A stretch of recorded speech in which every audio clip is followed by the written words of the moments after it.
Welcome to this video. We're going to look at the four waters of the divine will, and these correspond to the degrees that exist in the divine will. And we'll start in volume 11, where Jesus describes the divine will with an analogy, as if living in the immensity of the sea.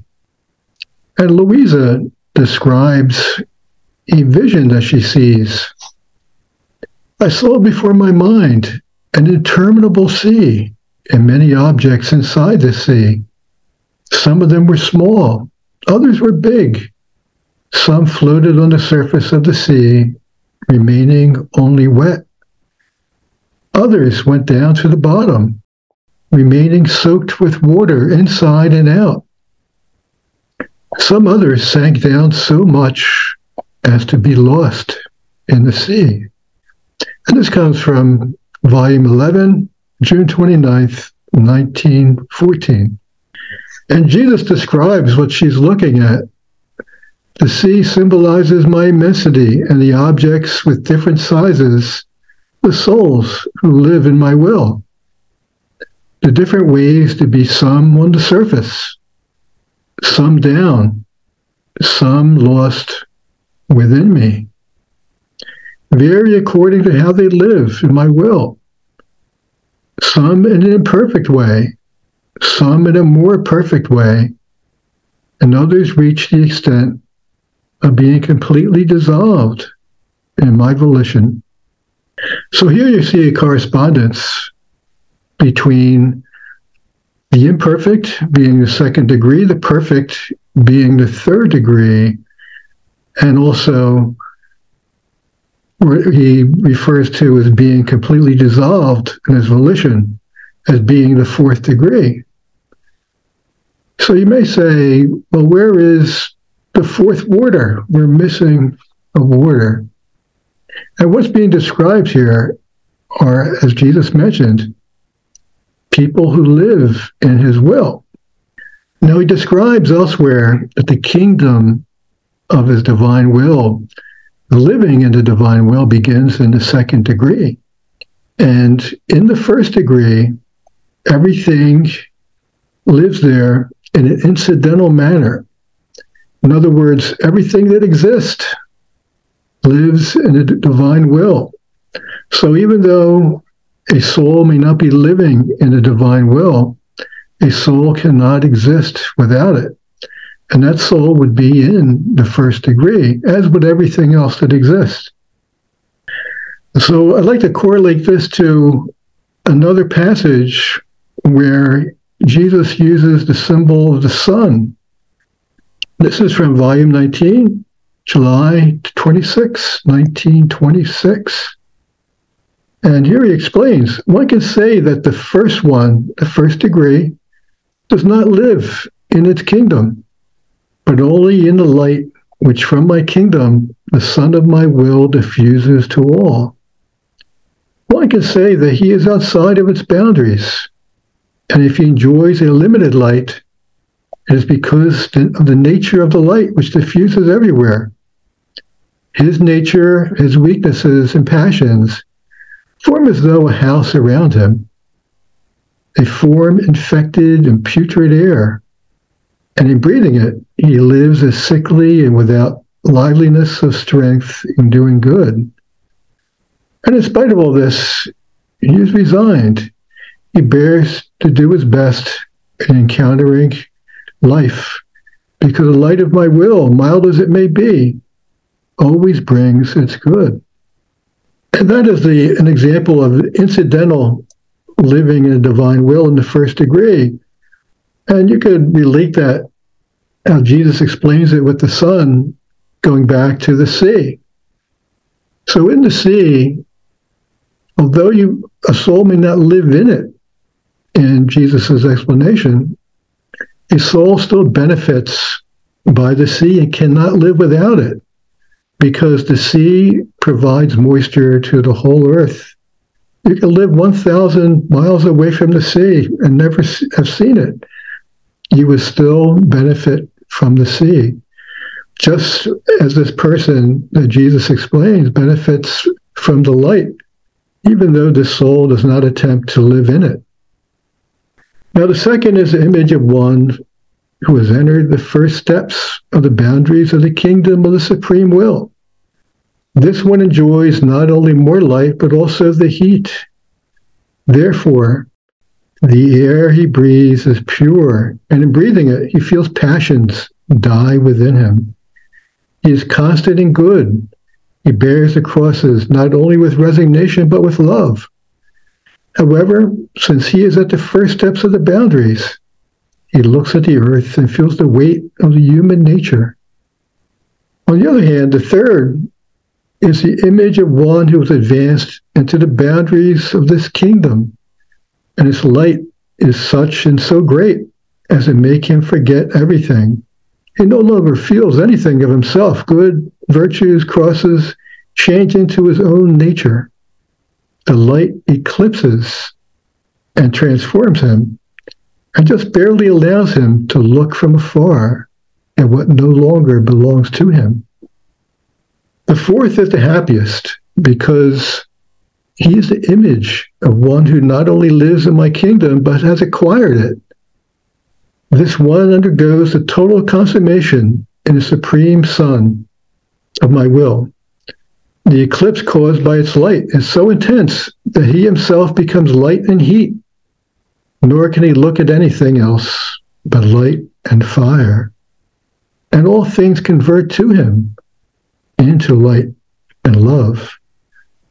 And looking at these higher degrees and people living in the fourth and third degree of God's will, you often hear them say things like, everything is good. And you look around and you think everything is terrible. But these people, they view the will of God in all things. And they look at it like everything is good. The other thing you'll hear is, don't worry. Don't worry.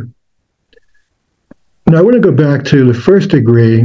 It's a question that I get all of the time regarding the degrees. One question is, how do I know which one I'm in?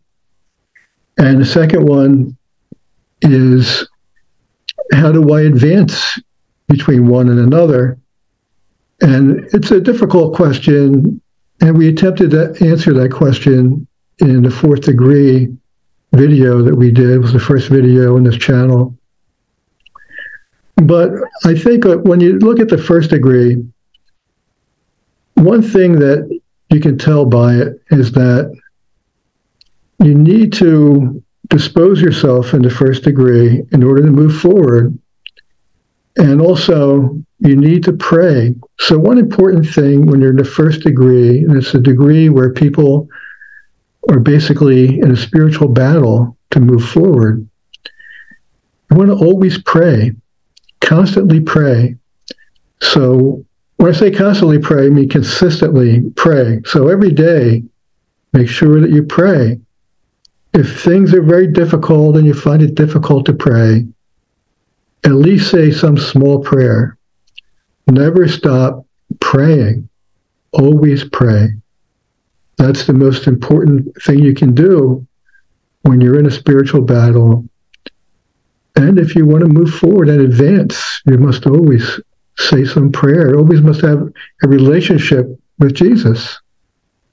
But the other thing is, when I say dispose yourself, this is something that becomes a bit confusing to people because they confuse it with earning. So when you dispose yourself, you're disposing yourself to receive. You're not earning. We cannot earn this gift from God. It is so immense and so glorious. There's nothing we can do to earn it. But what we can do is dispose ourselves in order to receive it. And that's very important to do. And Jesus speaks to Luisa about that quite a bit. But I think there's some confusion about the difference between earning and disposing oneself. And you can look at disposing oneself as eliminating unnecessary attachments to the world and basically the attachments that the human will have with this world. The other area where people are confused about this disposition of the soul or disposing of the soul, there's a confusion with the idea of it being a gift. So because it's a gift, it doesn't mean that we have nothing to do. We do have to dispose ourselves. And like I mentioned, we should always pray. And that's why people encourage others to read, do the rounds, and also to dispose yourself. And one misconception that I addressed a few times is the idea that you're doing everything in the divine will. All of your acts, everything that you do is in the divine will. But you must make a determination between what is truly God's will and what's your own human will that you're doing. And I can give examples of different activities that are obviously not God's will that people pursue, and they sometimes become complacent and think that they can do these things and still say that they're doing God's will. And I've given plenty of examples before, like excessive watching of TV or listening to music. Could be any kind of attachment, food, anything like that. And there's even spiritual attachments as well. So let's take another look at the four waters. I want to go back to the idea of the four waters. And for that, I'm going to go to what St. Teresa of Avila described as the four waters of prayer. And this comes from chapter 11 in the book, a very under-acclaimed book in my mind. It's The Life of St. Teresa of Jesus. And it's a very short passage. I'll start. The garden may be watered in four ways, and the garden being a symbol of the soul. First way is by water taken out of a well, which is very laborious. Or the second way, with water raised by means of an engine and buckets drawn by a windlass. I have drawn it this way sometimes. It is a less troublesome way than the first and gives more water. Or by a stream or a brook, whereby the garden is watered in a much better way, for the soil is more thoroughly saturated, and there's no necessity to water it so often. And the labor of the gardener is much less. The fourth way is by showers or rain, when our Lord himself waters it without labor on our part. And this way is incomparably better than all the others of which I have spoken. So how does this relate, these four waters of prayer? How does this relate to the 4 degrees of the divine will? Well, it relates because also as you move from one degree to another, your prayers become more efficacious. Also, your virtues actually become divine virtues, because the virtues are embedded within the divine will itself and obtains its power from the divine will, as opposed to obtaining its power from constant battle between the virtue and the reverse of the virtue, in which the soul must in a heroic manner overcome that reverse or inverse of the virtue. So I'd like to go one more discussion that Jesus gives to Luisa Piccarreta about this. And this is on volume 30, January 7th, 1932. My daughter, my will has surprising and different ways of acting, and it acts according to the dispositions of the creatures. Many times it makes known what it wants, but it leaves it up to the disposition of the creatures to do it or not to do it. And this is called the wanted will. And that is equivalent to the 1st degree. Other times to the volition, it adds a command, and it gives double graces so that command may be executed. And this is for all Christians. Not doing this means being not even Christian. Another way is the operative one. It descends into the act of the creatures and operates as if the act of the creature were its own, and therefore its own act. It places in it its life, its sanctity, its operative virtue. But in order to come to this, the soul must be accustomed to the wanted and commanded will, which prepares the void in the human act in order to receive the operating act of the divine fiat. But it does not stop there. The operative act calls for the fulfilled act, and the fulfilled act is the holiest, the most powerful, the most beautiful act, the most refulgent with light that my divine will can do. And because it is its fulfilled act, everything it has done is enclosed in this act in such a way that one can see flowing and enclosed in it the heavens, the suns, the stars, the sea, the celestial beatitudes, everything and everyone. Now, another question that I get sometimes regarding this is, why is this important? Why are the 4 degrees important? And one, you could ask, if it were not important, Jesus would not be saying it multiple times and describing it in multiple ways to Luisa. So it's definitely important. And the reason why it is an old adage, if you don't know where you're going, then it doesn't matter which direction you go into. So our direction is to go to the 4th degree. And that's what Jesus is outlining for us, to go from the 1st, the 2nd, the 3rd to the 4th degree, and thereby to live in his will fully, which is what Jesus wants for everyone. And not that everyone will be able to do that, because it involves quite a bit of change, it involves quite a bit of discipline over the human will. And as Jesus mentions, even in the 3rd degree, you have to live in the 1st and the 2nd quite a bit, the wanted will and also the commanded will. And the same is true for the 4th degree. So he also says elsewhere that these earlier degrees are purgative.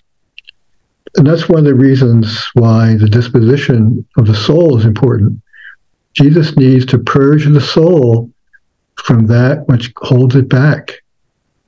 He wants the soul to be available to deposit his will in order to produce acts that are in union with his will and therefore divine, and return the love of the creature to Jesus, which he's entitled to receive and which should have been given throughout all humanity. Well, I hope you enjoyed this video and that you found it helpful. If you have any questions regarding the content, please leave a comment. And as always, please like and subscribe. It helps us promote this content. And God bless.